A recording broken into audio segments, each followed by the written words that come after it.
Hello అండి, hi. అందరు ఎలా ఉన్నారు? బాగున్నారా? సో నా ఫ్రెండ్ ఇద్దరైతే ఇక్కడ మనం బొబ్బట్లకి కావాల్సిన సామాన్లు సరుకులు అయితే తీసేసుకుంటున్నాము. చూడండి, ఇంకా పూజ సామాన్లు అంతా తీసుకొచ్చాము. ఇంకా మిగిలిన ఐటమ్స్ అయితే మనం పీకే స్టోర్కి అయితే వచ్చినామండి.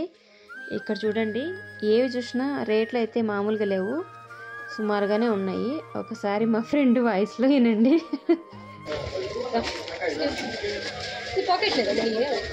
పాకెట్లు ఉన్నా కింద అవి ఎక్కువమ్మా, ఆ కింద ఉన్నాయి చూడు. అదే ఇడ నువ్వెంత చూసినా అవి ఎక్కువ, నేను చూసినా ఆల్రెడీ.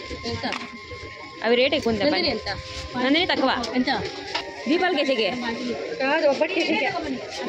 ఎంత ప్యాకెట్? ఒబ్బటికి ఇవా, ఒబ్బటికి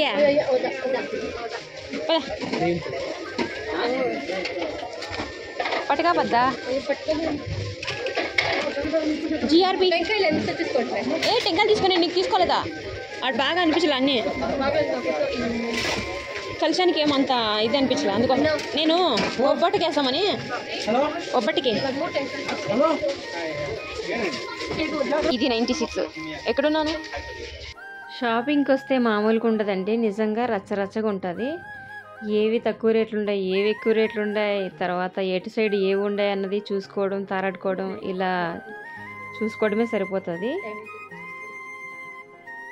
ఇప్పుడు టైం చూడండి, నైటు అర్ధరాత్రి 1 గంట అయితే అయిందండి. మీకు టైం చూపిస్తున్నాను చూడండి. సో ఇప్పటి వరకు అయితే నేను పడుకోలేదు. ఆ ఉగాది రోజు నేను పడిండే బాధ మీకు అర్థం కావాలని ఈ వీడియో లేట్ అయినా ఇప్పుడు పెడుతున్నానండి.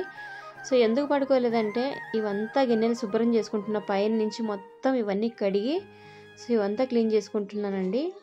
నాకైతే డ్యూటీ ఉంటుంది కాబట్టి డ్యూటీకి వెళ్ళిపోతూ ఉంటాను. సో నాకు మామూలుగా ఇవన్నీ క్లీన్ చేసుకోవడానికి ఎప్పుడూ టైం ఉండదు. ఇలా పండగలకి ఏదైనా క్లీన్ చేసుకోవాలంటే నిద్ర మానేసి అయినా పని చేసుకోవాలి, కానీ లీవ్లు వేసుకొని పండగ చేసుకోవడానికి అస్సలు కుదరదండి. ఎందుకంటే లీవ్ ఇయ్యరు కాబట్టి. ఓన్లీ సండే మాత్రమే ఇస్తారు. ఆ సండే తప్పితే మళ్ళీ మిగిలిన రోజుల్లో అయితే నేను ఎప్పుడు వేయడానికి లేదు లీవు. ఇంకేదైనా హెల్త్ ప్రాబ్లం ఉన్నప్పుడు మాత్రం వేసుకోవాలి. ఎందుకంటే పండగలకి వాళ్ళు ఇళ్ళల్లో పండగలు చేసుకుంటారు కాబట్టి సో ఆ రోజు అయితే మొత్తానికి లీవులు వేయడం అస్సలు కుదరదు. సో ఇవన్నీ మొత్తం ఎందుకు బట్టలు కట్టి పెట్టానంటే, వాటిల్లో కూడా సన్న సన్న సామాన్లు అన్నీ వేసేసి కడిగి పెట్టేసి మళ్ళీ దుమ్ము నిండుకోకుండా లోపలేసి కట్టి పెట్టేశానండి. ఇంకా ఫైనల్గా అయితే నిద్రపోకుండా ఇంకా నైట్ మొత్తం గిన్నెలు కడుక్కొని ఎత్తి పెట్టుకొని దుమ్ము దులుపుకొని సో ప్రతి ఒక్కటి ఇక పొగులంతా పూజ సామాన్లు అంతా తీసుకొచ్చుకోవడానికి బయట అంతా తిరిగాను కాబట్టి నీరసం వచ్చేసింది, అలసిపోయానండి బాగా గట్టిగా. ఇంకేంటంటే ఆల్మోస్ట్ టైం దగ్గర పడిపోయింది, 2-3 గంటలు అయితే అయిపోతుంది. చూపిస్తాను, చూద్దాం టైం కూడా ఎంత అయిందనేసి. ఇంకా ఒబ్బట్లకి బ్యాళ్ళు కూడా వేస్తున్నా, కొన్ని శనగ బ్యాళ్ళు అలాగే కంది బ్యాళ్ళు 2 వేస్తున్నానండి. మేమైతే ఇట్లాగే చేస్తామన్నమాట. అలాగే మైదా పిండి కూడా కలిపి పెట్టేస్తున్నాను. టైం అయితే చూడండి 2 గంటలు అయింది. ఇప్పుడైతే బ్యాళ్ళు అయితే మా చిన్నోడు చూశారు కదా, నిద్రపోయే విధానం ఎట్లుందో, ఈ పక్క నుంచి ఆ పక్కకి అట్లా పడుకున్నాడు. 2 గంటలు అయింది. నేనైతే స్నానం చేసేసి బ్యాళ్ళు ఉడికించడానికి పెట్టేశాను. ఇంకా మైదా పిండి కూడా కలిపి పెట్టేశానండి. గిన్నెలన్నీ కడిగేసేసాను, మొత్తం ఇల్లంతా శుభ్రం చేసేసాను అనమాట. నేనేంటంటే బ్యాళ్ళు ఉడికించాలి, రసం చేయాలి, 4 గంటలు అయిపోయింది చూశారు కదా. సో 4 గంటలకు నేను దీపాలు కూడా పెట్టేశానండి. ఉగాది రోజు అస్సలు నేను పడుకోలేదు, బిల్కుల్ పడుకోకుండా నైట్ అంతా ఇలా ఓవర్ నైట్. సో మహాశివరాత్రి రోజు జాగారం ఎలా చేస్తారో ఆ విధంగా అయితే నేను మొత్తానికి పడుకోకుండా ఫుల్ నైటు ఇలా పూజలు చేసుకుంటూ దుమ్ము దులుపుకుంటూ అలా పని చేసుకుంటున్నానండి. సో 5-10 అయితే అయింది. మా ఇంట్లో అయితే పూజ మొత్తం ఫినిష్ అయిపోయింది. ఇంట్లో పని మొత్తం ఫినిష్ చేసేసానండి. చూసారు కదా, తులసి అమ్మవారి దగ్గర కూడా దీపం పెట్టేశాను. ప్రజెంట్ అయితే మొత్తం బయట కూడా కడిగి ముగ్గు పెట్టేసి నేను పూజ ఎలా చేశాను అన్నది కూడా మీకు చూపిస్తాను చూడండి. ఫస్ట్ ఆఫ్ ఆల్ మీకు తులసి అమ్మవారిని అయితే చూపిస్తున్నాను. సో మా ఇంట్లో గుమ్మానికి అలంకారం అయితే ఇలా చేసుకున్నాను. తర్వాత పైన కూడా చూడండి. సో మీకు చూపించడమే నాకు అదొక రకమైన ఆనందం అన్నమాట. సో చూడండి, ఇలా అయితే పూలు అలంకారం చేసేసుకున్నాను. మామిడాకులు అయితే దూరణం కొట్టకుండా ఈ విధంగా అయితే పెట్టేశానండి. ఇలా పెట్టేసి చేసుకున్నాను. మీకు ఎలా అనిపించిందో కామెంట్ చేయండి, ఓకేనా. పిల్లలు ఇద్దరిని బెడ్రూమ్లోకి అయితే వేసేసాను పడుకోమని చెప్పి. ఇంక ఇల్లంతా శుభ్రం చేసి ఇల్లు తుడిచేసి బయట అంతా కడుక్కొని సో ఈ విధంగా అయితే చేసుకున్నాను. సో ఏంటంటే ఇక్కడ బ్యాల్ ఉడికించి రసం పెట్టి అన్ని పనులు చేశాను, కానీ ఒబ్బట్లు అయితే ఇంకా చేయలేదండి. ఎందుకంటే ఫస్ట్ పూజ అయితే అయిపోవాలి మనశ్శాంతిగా. నాకు పూజలు పెండింగ్ ఉండిపోతే మనశ్శాంతిగా అనిపించదు అనమాట.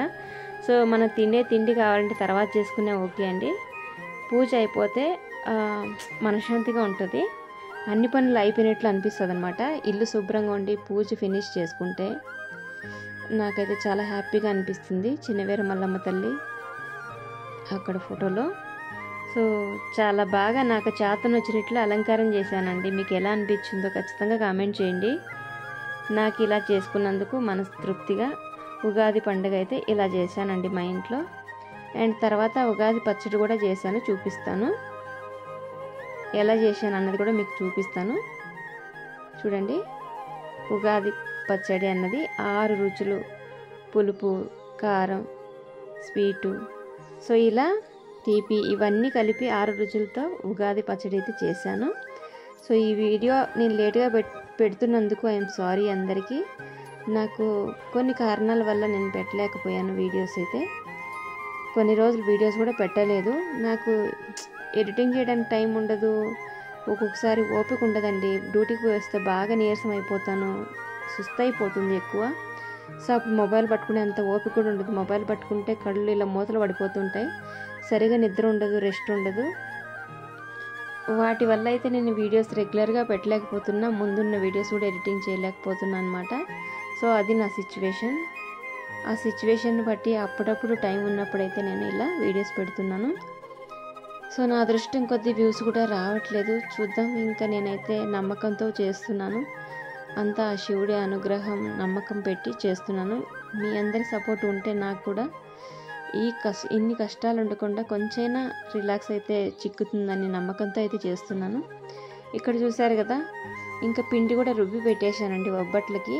ఇంకా డ్యూటీకి కూడా టైం అయిపోతుంది, ఒబ్బట్లు చేసేసి సో దేవుడికి కూడా నైవేద్యానికి పెట్టాలి కదా. సో అందుకోసం అయితే ఒబ్బట్లు చేసేది అయితే స్టార్ట్ చేసేసాను. ఫస్ట్ స్వామివారికి ఫ్రూట్స్ పెట్టి పూజ చేసేసి ఇంకా నైవేద్యానికి అయితే చూసారు కదా, ఇందాక చూపించాను. నాకు చాలా ప్రశాంతత అనిపించింది అక్కడికే. ఇంకా ఒబ్బట్లు అయితే ఇలా కాలుస్తున్నానండి, చాలా బాగా పూరిలాగా పొంగుతున్నాయి కదా. సో మనం మైదా పిండి అన్నది నైటే కలిపి పెట్టేసుకుంటాం, బాగా ఒక 3-4 అవర్స్ బాగా నానిందనుకో. సో ఒబ్బట్టు అన్నది ఈ విధంగా అయితే మంచిగా పూరిలాగా పొంగుతుందండి. సో వీడియో ఎలా అనిపించిందో ఖచ్చితంగా కామెంట్ చేసి, వీడియో చూసి వెళ్ళిపోకుండా ఒక చిన్న లైక్ అయితే ఇచ్చేసేయండి. మీరు ఇచ్చే లైక్ మన వీడియోస్ ఇంకొంతమందికి రీచ్ అవ్వడానికి హెల్ప్ఫుల్ అవుతుందండి. బాయ్ అండి.